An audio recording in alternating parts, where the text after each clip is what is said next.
উনারা কাউকে অ্যারেস্ট করতে পারে না, উনারা দুর্বল সরকার। উনারা আওয়ামী লীগকে কোথাও খুঁজে পায় না, উনারা আওয়ামী লীগকে চা চা বা বলে ওই যে কি বলে শান্তিনিকেতনে নাকি গরুকে ফুল দিয়ে বলে যে এই গরু সর নইলে তোকে ফুল ছুঁড়ে মারবো। তো একটা ফুল ছুঁড়ে মারলে গরুর কি আসবে যাবে, ওরকম করে উনারা আমলাদের সাথে আচরণ করে বা আওয়ামী লীগের সাথে আচরণ করে।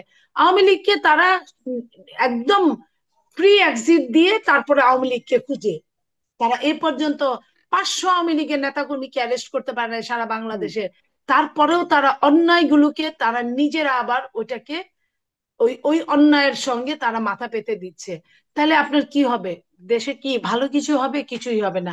সিন্ডিকেট আপনি কিভাবে ধরবেন? আপনি তো নিজেই সিন্ডিকেটের মেম্বার। আপনি যখন একজন ব্যবসায়ী ব্যবসায়ী উপদেষ্টা বানালো, সে ব্যবসায়ী যদি সিন্ডিকেটের মেম্বারই না হয়, তাহলে ব্যবসায়ী আসার পরে হঠাৎ করে সয়াবিন তেলের বোতল উধাও হয়ে গেল। নাই নাই নাই, কোথাও বোতল নাই, এত বড় বাংলাদেশি সয়াবিন তেল নাই। পরের দিন আপনার 8 টাকা লিটারে বাড়লো, বাড়ার পরে আবার বোতল অ্যাভেলেবেল হয়ে গেল।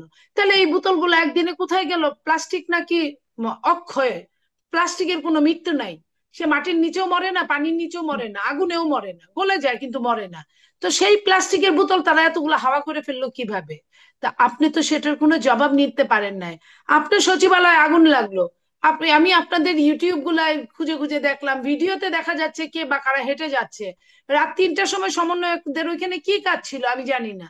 তারপরে কে বা কারা হেঁটে যাচ্ছে, অথচ তদন্ত কমিটির বাংলাদেশে কোনো রিপোর্ট প্রকাশ হয় না। যাও বা একটা হলো, আমাদেরকে অবাক করে দিয়ে একটা হলো, কিন্তু এমন তদন্ত কমিটি যে একই সাথে দুইটা বিল্ডিং এ আগুন লাগলো, যে দুইটা বিল্ডিং এ ছাত্র সমন্বয়কদের মধ্যে থেকে উপদেষ্টা নিয়োগকৃত, এবং যে দুইটা বিল্ডিং এ সবচেয়ে বেশি দুর্নীতি হয়েছে, এবং যে দুইটা বিল্ডিং এর একটা বিল্ডিং এ আগে সেই পতিত প্রধানমন্ত্রীর ছেলে দেখভাল করতো, হুম। আরেকটা পতিত প্রধানমন্ত্রীর সাধারণ সম্পাদক দেখভাল করতো।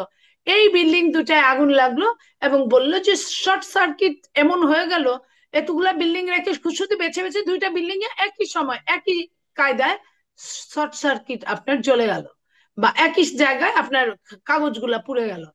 এই যে আমাদেরকে যে এইগুলা শেখানো হচ্ছে, এগুলা তো বাংলাদেশের মানুষ ভীষণ সচেতন, ভীষণ আপনার চালাক। আমি চতুর বলবো না, চতুর হলো এদেশের যারা রাষ্ট্র পরিচালনা করতে এসেছিল আগে, এই এই বিগত 15 বছর, এবং এখনো যারা আছে, তারা যে চতুরামি করছে। আগে আপনি খেয়াল করে দেখেন, আগে ওই যে ডিবির আপনার হারুন, মনির, এরা যে প্রত্যেকদিন নাটক উপস্থাপন করতো, নাটক একই ধাঁচের নাটক, একই রকম নাটক, আপনি ওই ধারাবাহিকতায় যদি এখন আসেন, আপনি একই নাটক দেখতে পাবেন।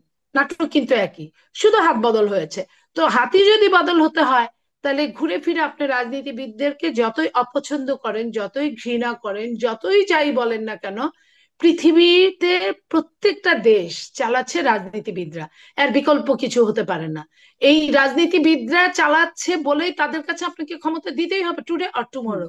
তো এই টুমোরোতে যদি আপনি দেন, এবং সেটা যদি নিকট অতীত না হয়, দূরবর্তী অতীত হয়, আপনি চুরি করতে জানেন না, আপনি খেতেও জানেন না, খাওয়াতেও জানেন না, কিন্তু আপনি অনেক বড় বড় অকারেন্স আপনি ঘটে যাচ্ছে, আপনি টের পাচ্ছেন না। তাহলে আপনার দেশটা তো ওই ধরনের বোকার কাছে হুম। দেশটা নিরাপদ না।